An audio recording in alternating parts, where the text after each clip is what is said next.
Darn it. I didn't see that. Alrighty, Roo. Today we're checking out the Weihrauch HW50S model. The S model has the famous Weihrauch Rekord trigger. This comes in 177 and 22 caliber. Today we're going to test out the 177. Shoots up to 849 feet per second with 7 grain pellets. But we were shooting 8.44 grain pellets at about 770 feet per second with awesome accuracy. So even with open sights, at 11 yards away, I was getting groups like this.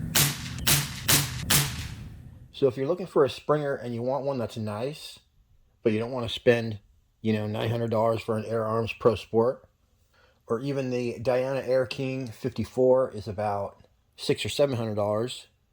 This one's way less than that, and as you'll see, it gives you great performance, and it's probably good enough to use in field target. I'm sure people do.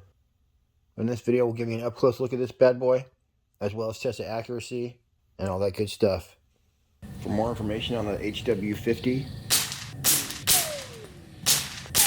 just shoot on over to pyramidair.com. If you use the pin comment or the description to find your way, I'll make 5%.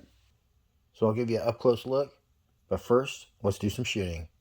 Alright, you guys, we're going to use ballistol, which is safe for air gun seals. And I got myself a patch worm. You never want to shove a metal cleaning rod in the end because you'll wreck the very end, called the crown, and then you'll lose your accuracy. So you could technically clean this from the back if you were careful not to go out the front with a metal cleaning rod. But if you're doing that, don't use brass brushes. You just have to use nylon brushes. But anyway, this is a patchworm kit, and I started using it because I had to, because the Crown Savers, they don't make them anymore. But it turned out I think it's way better. It might be a 177, so in that case, I wouldn't put anything on the end of my patchworm. So there it is right there, and you can see that it caught the rifling, but look at that gunk, you guys. So important to get that out. So this patchworm's like $20, and they sell ballistol at Pyramid Air too. Check out my patches. So that's the first one, and then this barrel came completely clean. That's basically a lily white patch right there. So you guys, at first I didn't see the HW50 right there, and so I actually thought this was called the warning. This is the warning, the Weihrauch warning. Boy, I can't get enough of that stippling right there. And I believe they do that by hand on each rifle. Very amazing. All right, we're set up here with the Weihrauch warning at a very special 11 yards away. Going for 10, close enough. I got the chronograph going on, and we got all the main 177 caliber pellets. These are 10.34, I believe, or I'm sorry, 10.4 Benjamins, and they actually shoot pretty good. 10.5s. Match grade, and they're not joking. Then we got the 10.34 grain Hades and FX. Those look like that if you weren't aware. These are like 20 years old. And we got some good old JSB Exact domed 10.34, which are the most accurate in many cases. And we got the 8.44s, which are going to go fast. These are also a favorite pellet. Usually Springers, though, prefer heavier pellets. So these right here are the 13.43 grain 177s and the 13.43 grain redesigns. And finally our JSB Beast 16.20s. So it's literally like shooting two of these 8.44s. There is the comparison. So these hardly have any skirt, the big ones, and they're basically slugs with driving bands. If you want to know what a driving band is, just go watch my pellets versus slugs video. I'm going to skip some of the sighting in part. I did end up switching my front sight to the thin square one. And I started out with our 16.20s, which were only traveling at 450 feet per second. They still group pretty good for open sights. Probably about a nickel-sized group.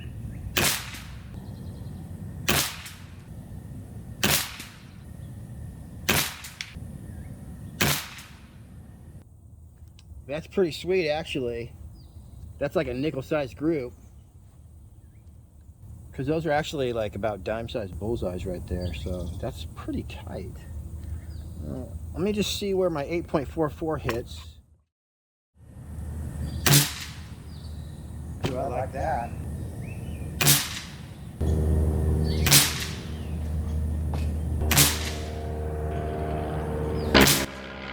didn't let that airplane ruin it. Oh my gosh, you guys, a dime-sized group with open sights. All right, according to AI, I want to move my rear sight in the direction that I want my point of impact to go.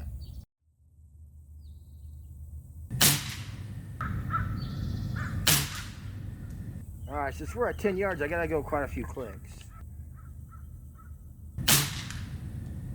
Haha, perfect.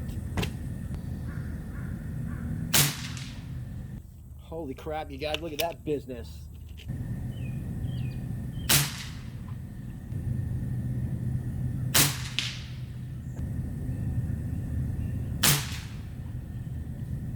Darn, I think I pulled that one.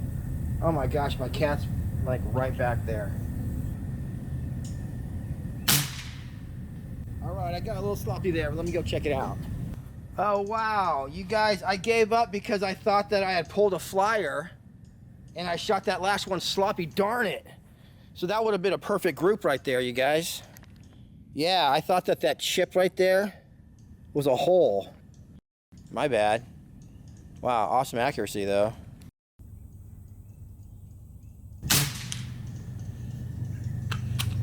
Wow, you could have full confidence in your gun.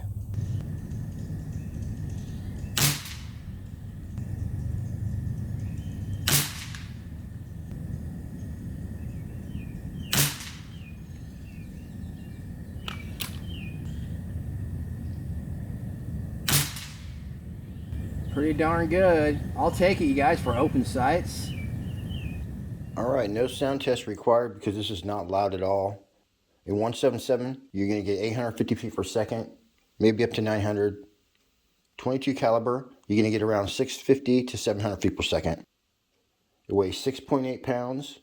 This is technically a spring piston, recommended for plinking and target practice. Has 11 millimeter dove's tail rail on top. You've got 5 different aperture inserts for the front sight. So you just unscrew that little guy and drop your sight in there for whichever one you prefer. As well, the rear sight has 4 different choices for your rear notch, but I didn't see right offhand how to switch those, and I didn't want to take my whole rear sight apart. It has a 2-stage adjustable trigger, 16-inch barrel, 40-inch overall length, and the cocking effort is 24 pounds. It's easy to cock. I shot it for over an hour, and my arm didn't get tired or anything. And this right here is a beach stock. That's pretty much it. It says it has a nice rubber butt plate, which it does. And this is a single shot. Viewer discretion advised if you're a candy lover. This is what happens when you wear hats. Spoiler alert. I'm going to put a scope on this and shoot basically perfect groups with every single pellet I have. But before then, I did quite a bit of shooting with open sights, and it's a lot of fun. As well, we're going to shoot the HW50 at 21 yards and 35 yards. All right, it's just me and the 844s.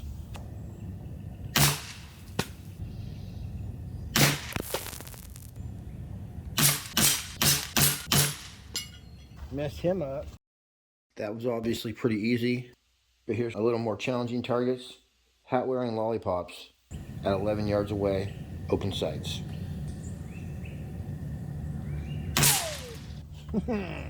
Awesome.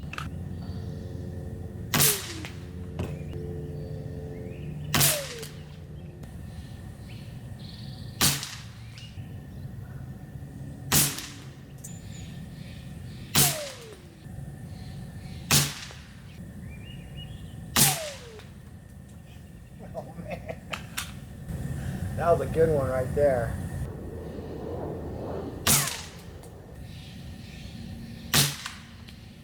Look at that, you guys. We got through all those without a flyer. This thing doesn't shoot flyers. That's the beauty of it.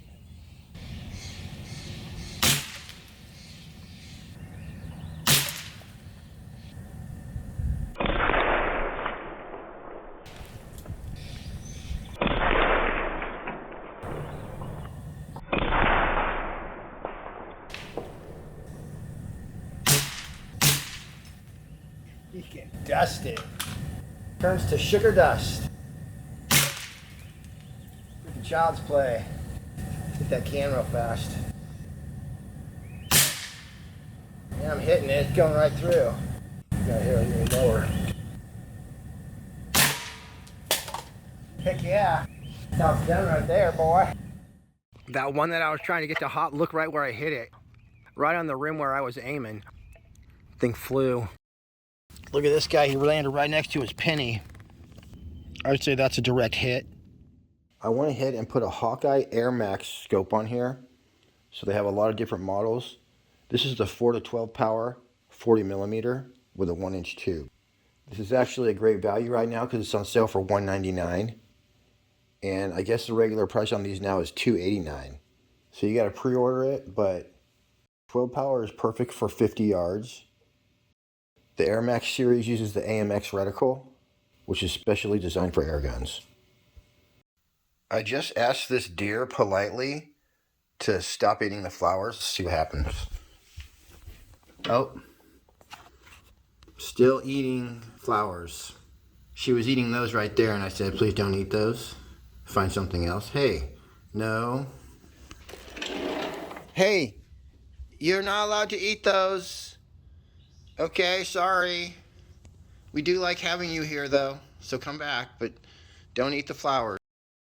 All right, we're back here the next day, and we're at a very special 11 yards away. All right, you can see those are dime-sized bullseyes. I think they're a teeny bit bigger than a dime. Then we got this little guy right here is probably half of a dime. Not bad. Oh man. Oh, we took out the can too from shrapnel. Well, make sure that can's not injured.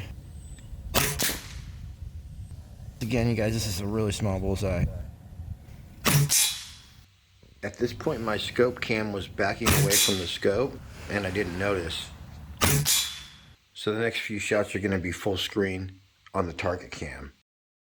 This thing really doesn't have any kick. Look at that, you guys. Third one through the hole. Whoa, that was a slip on the trigger, you guys, right through the bullseye. Let's do an official 8.44 group real fast. Look at that, you guys, nailed it.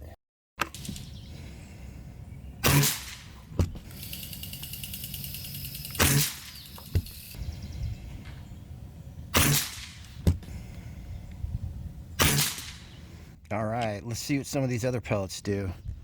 Sorry, my scope cam's not really cooperating here. 7.33. Yeah, baby.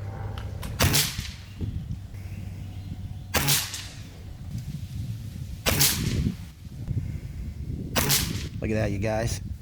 I pulled that one too, so this thing's awesome. Do the 10.34s.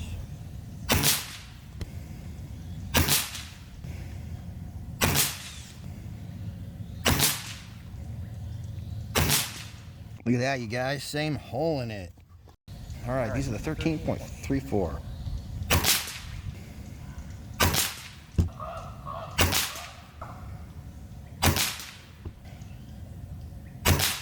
Wow, you guys, that's our best group yet. 13.43 grain. Last one, you guys. We're going to do a group with the 16.20.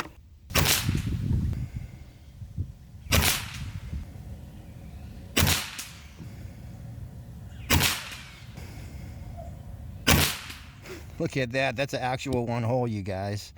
And that's our best one yet. I couldn't find my trigger pull gauge, but this definitely has a light trigger, and I would say a good trigger for sure. This is your automatic safety, so you have to click it off. Super easy.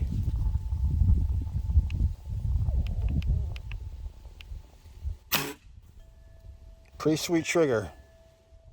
Alright, I still got all my pellets, but meow, we're set up at a very special 21 yards away, roughly twice the distance. I'm going to use this for my cider inner.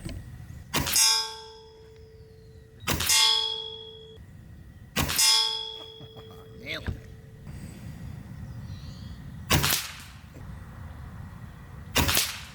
Yeah. I don't know what my problem was. Alright, let me start over.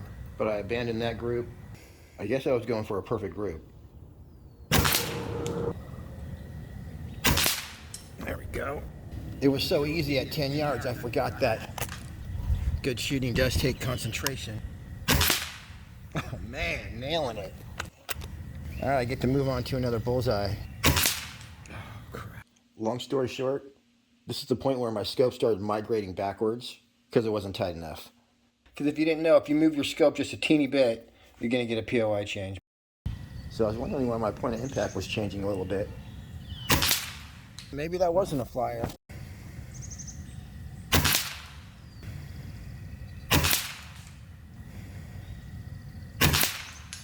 Grouping pretty good, actually. That's still a nickel, 20 yards away. I tested the 10.34 grain domed and the 13.43 grain, which didn't do as well as the 16.2s. But then here's our favorite pellet, the 8.44 grain. Got one bullseye left. Let's do this. One of the things about filming brake barrel videos is when you're cocking the brake barrel, it likes to turn your scope camera off. So that's what happened for this last group. I didn't have time to refilm it, but this is the 8.44 grain from 21 yards away.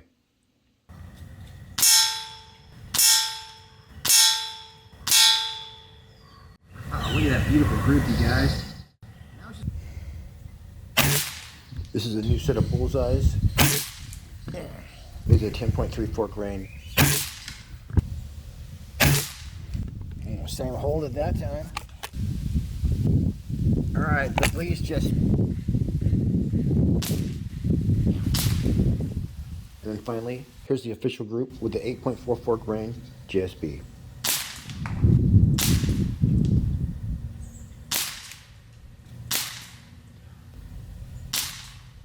Damn, that's how it's done right there, you guys. That is 5 shots at 21 yards with these 8.44s. So, very nice. All right, it's windy right now, but we're set up at a very special 35 yards away. I didn't mess around too much at 35 yards because it was so windy, but I ended up going with the 8.44 grain JSB, and I was able to sight in well enough to hit a can, no problem.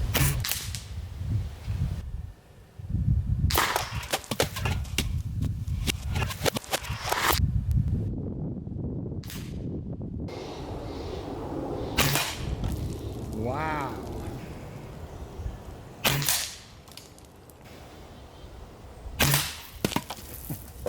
Darn it.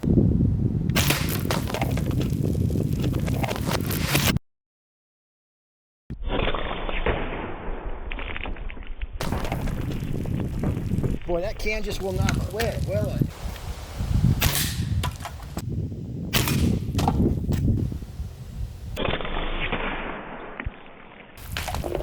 Mast.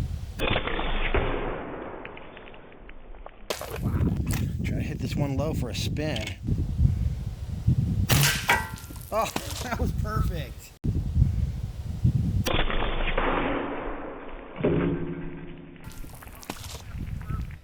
All right, that's it for me on the HW50.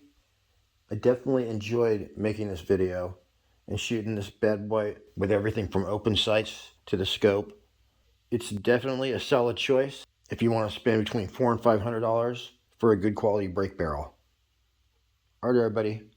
Till next week, happy shooting. We'll see you on the next one.